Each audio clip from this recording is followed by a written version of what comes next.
প্রিয় ছাত্রছাত্রীরা, আশা করি তোমরা সবাই ভালো আছো। আজ আমরা নবম শ্রেণীর এরিয়া অফ সার্কেল মানে বৃত্তের ক্ষেত্রফল চ্যাপ্টারের 16 দাগের অঙ্কটায় চলে এসেছি।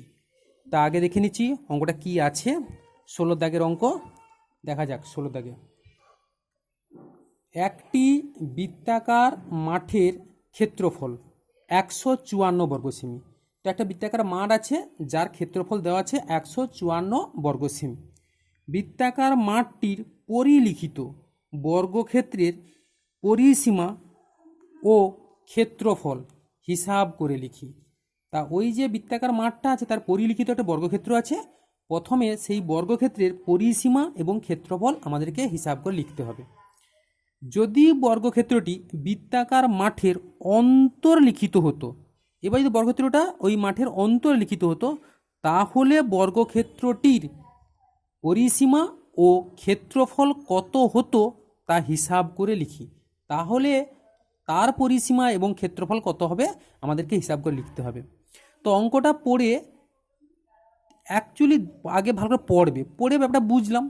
দেখবে এই অঙ্কটা তিনটা অঙ্ক, অ্যাকচুয়ালি ছোট ছোট তিনটে অঙ্ক একসঙ্গে মিশিয়ে অঙ্কটা দেওয়া আছে। তো প্রথমেই বৃত্তাকার মাঠের ক্ষেত্রফল দেওয়া আছে, সেখান থেকে তার ব্যাসার্ধ বার করতে হবে, সেটা একটা অঙ্ক হয়ে গেল। এবার বৃত্তের ব্যাসার্ধ পেয়ে গেলে তার পরিলিখিত যে বর্গক্ষেত্রটা তার পরিসীমা এবং ক্ষেত্রফল সেটা বার করব, এটা একটা অঙ্ক হয়ে গেল। আবার উল্টো করে যদি বর্গক্ষেত্রটা বৃত্তের অন্তর্লিখিত হয় তাহলে তার পরিসীমা কত হবে এবং ক্ষেত্রফল কত হবে এটা বার করব। অ্যাকচুয়ালি ছোট ছোট তিনটে অঙ্ক মিলিয়ে এই অঙ্কটা আমাদেরকে দেওয়া আছে। তো ছোট করে ছবি আঁকলে দেখবে অনেক সহজে অঙ্কটা হয়ে যাবে। তা একটা ছবি প্রথমে আমি এঁকে দিচ্ছি। একটা বৃত্ত আমাদেরকে প্রথমে দেওয়া আছে, তার ক্ষেত্রফল মানে এই বৃত্তের ক্ষেত্রফল মানে ভিতরের কতটা জায়গা সেটা আমাদেরকে প্রথমে দেওয়া আছে। তো আমাদেরকে প্রথমে এই বৃত্তের ব্যাসার্ধ বার করতে হবে। তাহলে ব্যাসার্ধ ধরে নেব। ব্যাসার্ধ সবাই আমরা আর দ্বারা ধরি, বুঝতেই পারছো। এবার এককটা কি ধরবো লক্ষ্য করলে আমি একটু আগে অঙ্কটা বলি, বৃত্তাকার মাঠের ক্ষেত্রফল দেওয়া আছে 154 বর্গ সেমি। তা ক্ষেত্রফল যখন সেমিতে দেওয়া আছে বর্গ সেমিতে, তাহলে আমরা এই ব্যাসার্ধটাও সেমি একই এককে রাখবো সবসময়, তো সেমিতেই ধরে নেব। ঠিক আছে, তাহলে ওইটা আগে লিখে দিই। তাহলে প্রথমে কি বললাম, ধরিলাম কি ধরলাম, বৃত্তাকার। ধরিলাম বৃত্তাকার মাঠটির ব্যাসার্ধের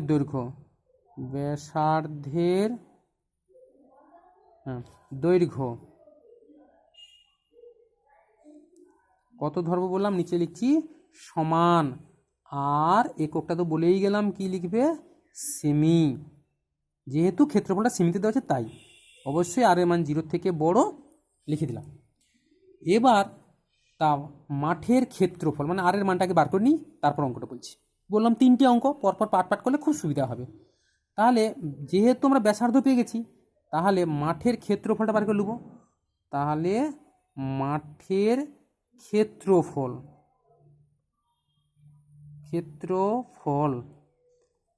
কি হবে সবাই যেন প্রথমে চেষ্টা করবে না সূত্রটা লেখার, পাই ইন্টু ব্যাসার্ধ স্কোয়ার বর্গ একক, এটা সূত্র। এবার পাই ব্যাসার্ধ মানে আর ধরা আছে, তাহলে বসিয়ে দেবো আর স্কোয়ার বর্গ। এবার দেখো আর এর কি একক দেওয়া আছে, সেমি, তাহলে ক্ষেত্রফলের হবে বর্গ সেমি। ব্যাস, খুব সহজ হয়ে গেল। এইবার আমাদেরকে অঙ্কে এই বৃত্তের ক্ষেত্রফলটা দেওয়া আছে, তাই তো, তাহলে বসিয়ে দেবো। এইটার মান দেওয়া আছে, তাহলে বসিয়ে দিই শর্তা অনুযায়ী। তো শর্তানুযায়ী হ্যাঁ কি দেওয়া আছে আমাদেরকে, তাহলে বৃত্তের ক্ষেত্রফলটাই দেওয়া আছে 154 বর্গ সেমি। তাহলে পাই আর স্কোয়ার মান দেওয়াই আছে 154, বসিয়ে দিলাম। এইবার এখান থেকে আর এর মানটা বেরিয়ে যাবে, একটু ক্যালকুলেশন করতে হবে। পাইয়ের মান বসিয়ে দেবো 22/7 সমান 154, বা আর স্কোয়ারের মান এই 22/7 এদিকে ভাগ হয়ে যাবে। তো ভাগ হওয়া যাবে মানে কি হবে, ভগ্নাংশ উল্টে গেলে গুণ হয়ে যাবে। তাহলে এবার একটু কাটাকাটি করে নিতে হবে। 11 দিয়ে কেটে দিবে, 11 দুগুণে 22, 11 একে 11, 4 নামলো 11 4 44, আবার একবার 2 কেটে দিলে 7, তাই তো? তাহলে 7 7 49, তাহলে আমার এখান থেকে আর স্কোয়ারের মান আসছে 49, তাহলে আর এর মান √49, সামনে প্লাস চিহ্ন হবে কেন বুঝতেই পারছো। আর এর মান অ্যাকচুয়ালি বর্গমূল করলে প্লাস মাইনাস আসবে, কিন্তু যেহেতু আর এর মান 0 থেকে বড় তাই প্লাসটাই নিলাম, তাহলে উত্তর আসে কত 7। তাহলে আর এর মান আমাদের 7 বেরিয়ে গেল, তাই তো? তার মানে এখান থেকে আমরা লিখতে পারি অতএব মাঠটির ব্যাসার্ধের দৈর্ঘ্য মাঠটির ব্যাসার্ধের দৈর্ঘ্য কত বেরিয়ে গেল সমান 7 সেমি। ধরে তো একটা ছোট অঙ্ক এখানে হয়ে গেল। তাহলে এরকম 3টে অঙ্ক এখানে আছে, অঙ্কটাতে একটা অঙ্ক মাঠের ক্ষেত্রফল দেওয়া আছে, তার ব্যাসার্ধ কত বেরিয়ে গেল। এইবারে আমরা একটা বর্গক্ষেত্র আঁকবো। বর্গক্ষেত্র কোথায়? এই যে বৃত্তটা দেওয়া আছে তার পরিলিখিত মানে কি, প্রত্যেকটা সাইড বৃত্তটাকে স্পর্শ করে যাবে। হ্যাঁ, ব্যাস এইটা হচ্ছে আমার বর্গক্ষেত্রটা হয়ে গেছে। এইটা একটা বর্গক্ষেত্র আঁকলাম। ছবি থেকে ভালো করে লক্ষ্য করো, বর্গক্ষেত্রের এই বাহু বা এই বাহু, যে কোনো বাহু প্রত্যেকটাই এই বৃত্তের ব্যাসের সঙ্গে সমান। দেখো এই ব্যাস, বৃত্তের ব্যাস, ব্যাসার্ধকে দুগুণ করে দিচ্ছি, বৃত্তের ব্যাসটা যা দেওয়া আছে বর্গক্ষেত্রের বাহুর দৈর্ঘ্যটা একই হচ্ছে কি, তো ওইটা একটু লিখিয়ে দেবো। তাহলে এবার বৃত্তাকার ভাষা একটু পরীক্ষা লিখে লিখে করবে, তাই তো সুবিধা হবে। বৃত্তাকার মাঠটির পরিলিখিত মানে বাইর দিয়ে গেছে, তাই তো? পরিলিখিত বর্গক্ষেত্রের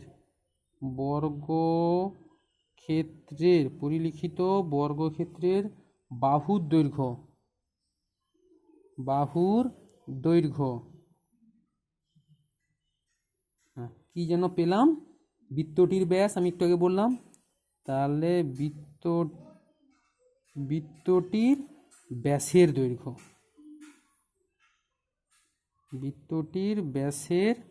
দৈর্ঘ্য ব্যাস। এবার বৃত্তটির ব্যাসের দৈর্ঘ্য কত হয়, ব্যাসার্ধ জানা থাকলে তাকে 2 দিয়ে গুণ করলে, যেহেতু ব্যাসার্ধ আমাদের আর, তাহলে 2r, এককটায় কি থাকবে সেমি, আর এর মান কত বেরিয়েছে 7, তাহলে বসিয়ে দেবো 2 × 7 সেমি মানে 14 সেমি। তাহলে এইটা বেরিয়ে গেল বর্গক্ষেত্রের, আমাদের বেরিয়ে গেল বর্গক্ষেত্রের বাহুর দৈর্ঘ্য। ঠিক আছে, এবার তাহলে বর্গক্ষেত্রের পরিসীমার ক্ষেত্রফল বার করতে হবে, তাই তো? তাহলে এখান থেকে এবার বর্গক্ষেত্রের পরিসীমা লাগবে। তো বর্গক্ষেত্রের পরিসীমা, প্রথমে পরিসীমা সবাই জানি কি হয়, 4 গুণিতক বাহুর দৈর্ঘ্য।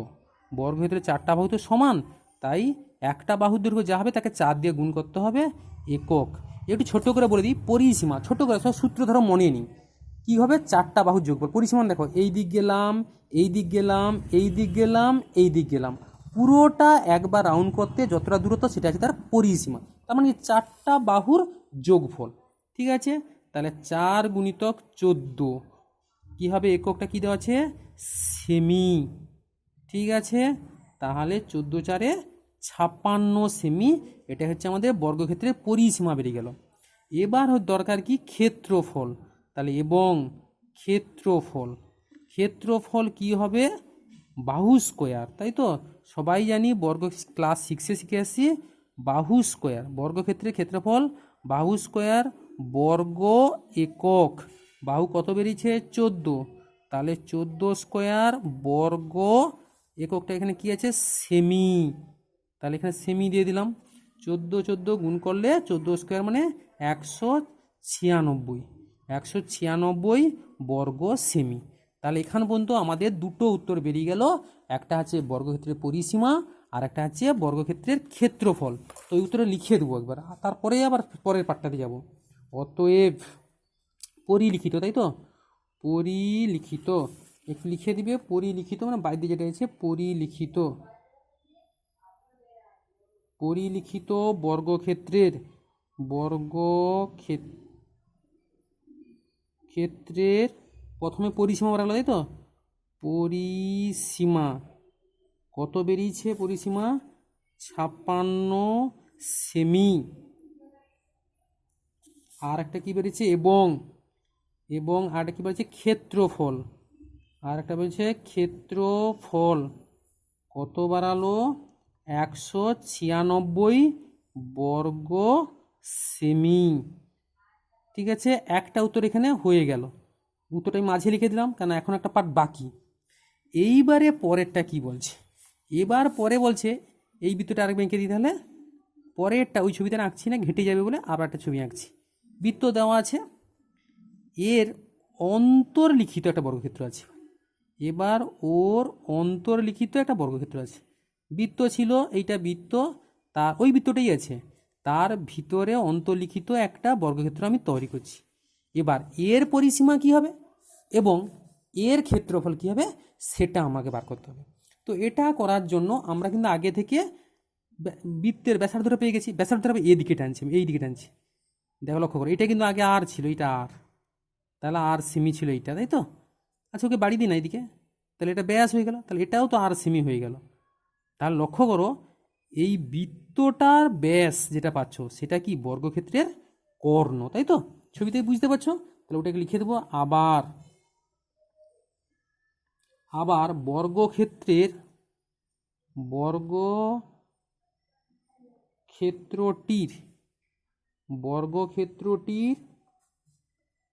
বর্গক্ষেত্রটির বা বর্গক্ষেত্রটি লিখি, বর্গক্ষেত্রটি বৃত্তের অন্তর্লিখিত হলো। বর্গক্ষেত্রটি বৃত্তের অন্তর্লিখিত হলে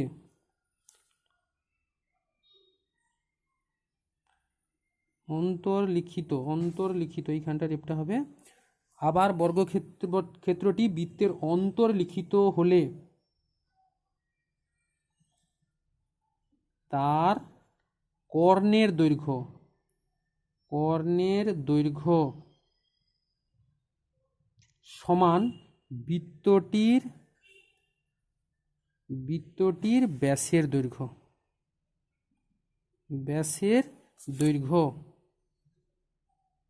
বোঝা গেছে? আর এবার ছোট করে বলেছি, এই যে বৃত্তটা আছে তার ব্যাস, বৃত্তটার ব্যাস দেখো, লক্ষ্য করো, বর্গক্ষেত্রের কর্ণ আছে। এবার বৃত্তের ব্যাস কত বেরিয়েছে? 14 সেমি। বৃত্তটার ব্যাসার্ধ বেরিয়ে গেছিল 7, তাহলে সেখান থেকে আমরা তার ব্যাস বার করছিলাম 14 সেমি। এবার আমরা এইখান থেকে একটা কর্ণ বেরিয়ে গেছে, এইবার এখান থেকে এই যে বর্গক্ষেত্রটা আছে তার বাহু বার করব। তো বাহু বার করার জন্য একটা ধরে নিচ্ছি, ছোট্ট করে ধরিলাম বর্গক্ষেত্রের বাহুর দৈর্ঘ্য। বর্গক্ষেত্রটির বাহুর দৈর্ঘ্য কি আসবে আমাদের? ধরে নিচ্ছি এটা এ সেমি, বর্গক্ষেত্রের বাহুর দৈর্ঘ্য। তাহলে কর্ণ কি হবে? অতএব কর্ণের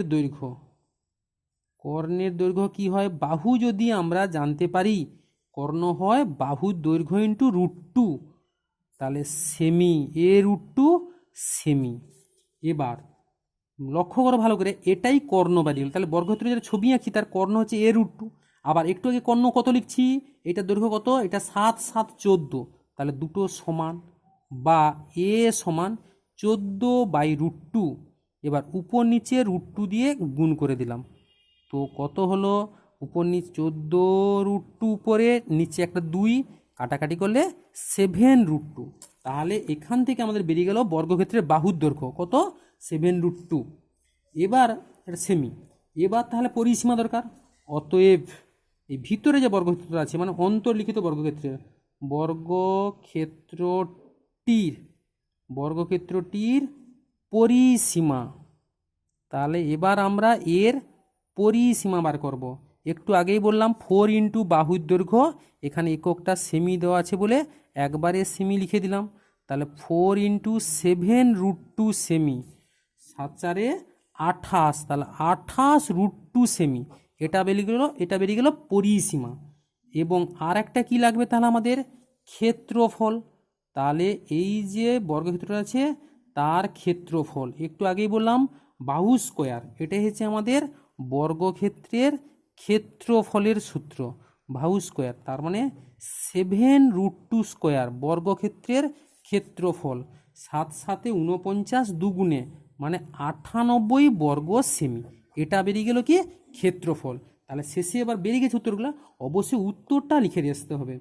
তাহলে অন্তর্লিখিত অন্তর্লিখিত অন্তর্লিখিত ঠিক আছে, বর্গক্ষেত্রের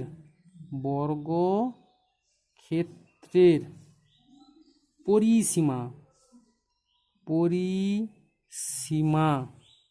কত বেরিয়েছে আমাদের, একটু আগে লেখা আছে 28√2 সেমি, ঠিক আছে। আর এবং ক্ষেত্রফল বেরিয়েছে কত, এবং ক্ষেত্রফল কত বেরিয়েলো, ক্ষেত্রফল কত 98 বর্গ সেমি। সমান চিহ্ন তো আর দরকার নেই, সেমি উত্তর।